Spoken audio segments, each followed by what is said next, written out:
The Time of Judgment, Volume 4 of the Wichita Chronicles, will be released August 19th, 2026. Man's Law, God's Justice, One Choice. 2 Oklahoma bookstores and 1 Midwest historical crime fiction author.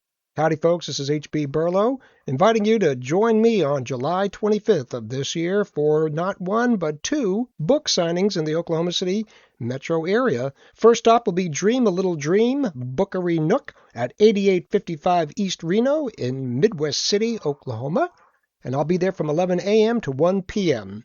A scant hour later, I'll be heading over to Lost Pages Bookstore at 2207 North Kickapoo Ave in Shawnee, Oklahoma. I'll be there from 2 p.m. till 5 p.m. Copies of all of my current books, including the 4 volumes of the Ark City Confidential Chronicles and the 3 books of the current Wichita Chronicles, will be available. Plus, you'll get a chance to meet me, talk, and I'll be doing some readings and engaging with the folks there. July 25th, 2026. Look forward to seeing you. And this is the Viking. Join me at KC Nerdfest in the Inglewoods Art District July 18th from 11 to 6 p.m., where I'll have copies of all my books, including a new thriller called Double Wide Justice.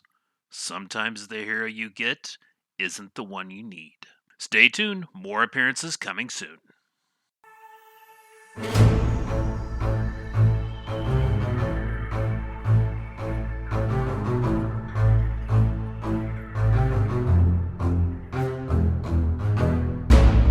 And welcome to Tiki Man and the Viking podcast. We are live at OWFI 2026. It's amazing. It is. And he is Tiki Man. I'm H.B. Burlow. I write Midwest historical crime fiction, the Ark City Confidential Chronicles, and the current Wichita Chronicles with the newest book, The Time of Judgment, coming out sometime this year. We'll talk about that later.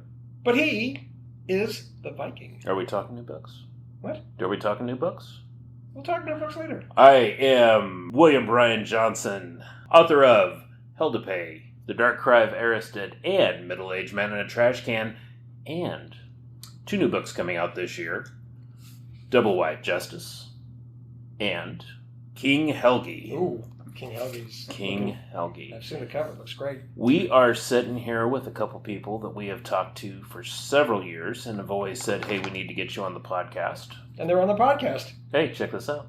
We have Amy Shojai, who is a certified animal behavior consultant, award-winning author of both pet care, thriller, and a produced playwright.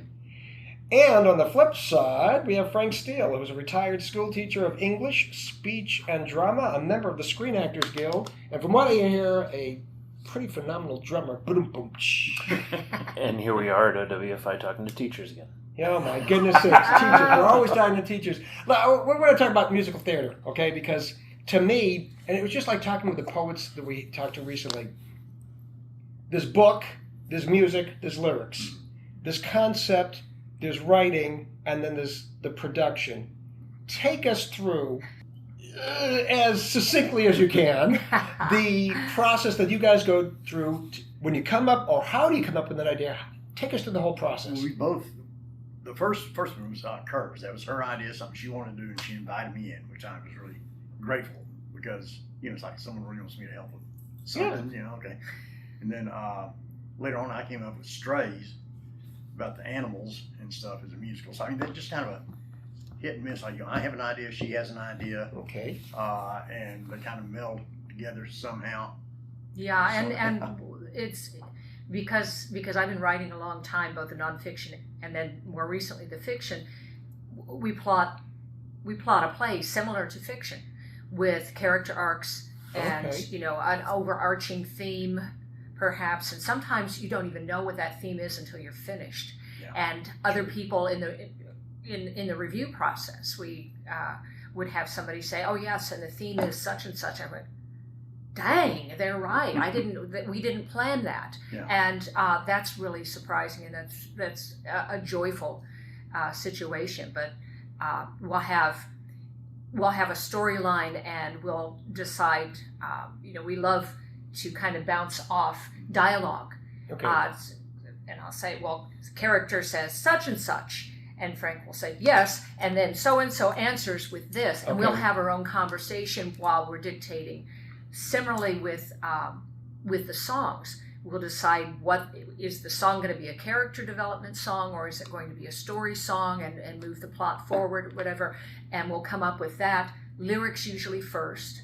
I can't write music. I mean, that's why I play the drums. I can't write music. Okay. Or if he has an idea for a melody line, he'll sing it for me. He'll say, "Well, we want this to be jazz." Enough. Just enough. Right? Enough. And then we'll come up with how that's going to work, and perhaps I'll write the verse and he'll write the chorus, and we'll go back. And by the time we finish, we don't know who wrote what. Yeah.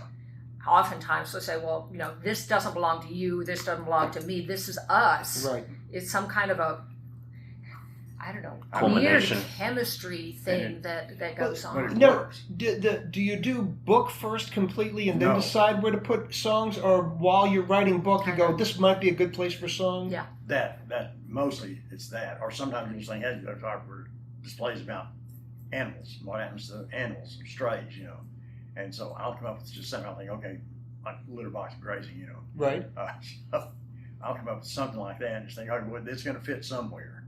Okay. So a lot of times that was kind of the process too. The book, we think, okay, we're going to write to this verse maybe, or to this scene, or maybe it's not even that way at all. I know it sounds really helter-skelter kind of stuff. It does. I mean, I'm sure people that would I'd like to write musical theater would be saying, these guys just are all over the place. But again, from having known each other as long as you have, you can get away with this style, right? Yeah. Well, and it depends on the form of the theater also. Strays is it's more of a scene by scene. Okay. And the premise was cats and dogs that have lost their home and are searching for a forever place to live. Oh. So what are the reasons cats and dogs lose their home? Litter box grazing is one, or jumping the fence is another, or whatever. And so we would have these kind of benchmarks that we want to include, and then from that come the dog characters or the cat characters. And we had one cat character that became kind of the catalyst. The overarching theme was the pariah cat that had no home, that didn't look good, wasn't pretty. The other cats and the other animals chased her away. And so people could understand that this is the pariah, and she ends up, I'm getting all emotional here, she ended up the end of the show, everybody gets adopted, including the pariah cat. And so that was kind of the overarching theme. Which we weren't even aware of at the time, really. Right. Well, and we did we did a process. We did a readers theater. We did several versions of this, and then had talkbacks. And somebody had suggested, well, you don't have anything about a gotcha day. So we added a song after we had done the first thing, the Gotcha Day song, basically. And so it was the puppy and the kitten who also go through the whole thing that are kind of the innocence of the thing. So they're asking the questions and getting told about things. It was a way to bring the audience that are already reading about cats and dogs, love cats and dogs, and for understanding why they do some of the things they do. It's a whole nother avenue to reach the people. So let me back you a little bit. You talked about you're kind of beginning to show this to people. You're starting to kind of let them see the music and the ideas. Are you performing? Are you letting them read? How does this work? Is it a committee? It's kind of, it's really just kind of who will listen to us. Okay. Yeah, I mean, it's just, I wish I could say, we have a committee, we have this and that, but it's not. You have people who are maybe interested, people who are really interested. And so, that's where we kind of start. Yeah, we did like a stand-up readers theater first. Mm-hmm. Yeah. And we had just a really small group. I think we had 4 people, 5 people, something like that would, stand and read and sing for them. We did preview review at my church, where they allowed us to do some workshopping of it. Just want to say, which is a great place to sort of get something like that off the ground. Yeah. Churches are great because you have a built-in audience, her church or church members or church family members. Go off and and then see it. we another organization I belong to. I'm one of the founders of the Cat Writers Association. Yeah, right. Right, and this is a group of people who professionally write, or amateurs as well, have a special place in their hearts for cats. And so we did a preview performance of this for them at one of their annual conferences and got a lot of great feedback. Got it. And then for the not on litterbox grazing though. For some reason. I don't know. But then, based on all that, we did a talk back at the local community theater, and then we pitched the idea to perform it, the debut performance at the theater as a fundraiser for their theater. So we took no money off of that, and any ticket sales went toward their children's production. We cast thousands. It's a quid pro quo. I mean, exactly. You're getting something out of it. They get the benefit. Right. And plus, we were fortunate in that we had written a benefit for them earlier, and we kind of had for some odd reason, a good name. A reputation, so to speak. And so, it's kind of that was almost a built-in. They knew us. We've been doing stuff there for a long time. So you said that you have certain members that will perform this for you. Mm-hmm. Is this something that you guys like to do so you can kind of step back, see how it comes through somebody else? Yeah. Okay. Yeah, and it's very difficult, and we have done it a couple times. I don't like doing it anymore, performing and directing at the same time. Mm-hmm. It's really hard. When we did our first show, Curves, which was it's a much smaller cast, I think 6, something like that, and we were both we wrote it out of aggravation and a little bit of desperation because we were getting to a certain age. We were not being cast as often as we would like. Mm-hmm. So we said, by golly, we're going to write our own show and do it ourselves. And so we did that. And so the scenes Frank was in, I would direct. And the scenes I was in, he would direct. And we kind of tried to do, and we got all of our best buddies and we wrote parts for them, which is a lot of fun because their strengths. Yeah. And kind of things, and so that was a lot of fun, but it's interesting how things change along the ways too. We were going to do Strays another time and do it, and then COVID happened, and so it's hard to find places to perform these large musicals, especially in our area. In our area, although we try to design them. Minimal set, minimal costume requirements. Makes it appealing to theater groups. Exactly. It's modular, and you can say, well, I don't want a full 2-hour play, but having to think for 45 minutes, sure, you can take this scene, this scene, this scene, this scene. Just do the dog scenes, or just do the cat scenes. Okay, got it. And we are in Oklahoma. Whereabouts are you guys performing these at? Well, we're in North Texas, in Sherman. Right across the border. Across the border, so it's really close there. And our home community theater is Sherman Community Theaters, and they also have a children's program. That's where we performed the theatrics playhouse there, and so that was a lot of fun. And we only did it for it was a Friday, Saturday, and a Sunday matinee. So it was only 3 performances, and the house held about 100. And we were sweating it a little bit because at first, people weren't coming in to buy the tickets and everything. And by the time opening night happened, we were sold out. And that was... They wanted extra performances. And we said, sorry, we can't. I mean, we cast... How many? We had 43 in that cast, I think, from age 5 to 75. Wow. It was a huge cast. And the little ones, I think, he wanted to strangle one of them because she knew this little girl, she was a powerhouse performer, 5 years old. She could out-sing everybody. Jeez. And we were running the sound and the lights up in the balcony. And we would be in performance and she'd be down on the stage and she'd look up and she knew we couldn't do anything and she would just, I'm going to do whatever I want. What are you going to do about it? Yeah. Diva in training, is that it? Yeah, and her mom was in the show with her older brother, and so her mom, by the end of the matinee, she had gotten a hold of her daughter and said, "You're staying with me." So it was pretty interesting. So yeah. Okay, so you've got your readers' theaters and you've got this trial thing. This sounds like the editing process. Yeah. Okay. That's a part of it. Now you write thrillers. Yes. Frank, you've written plays. I've written plays. Non-musical plays.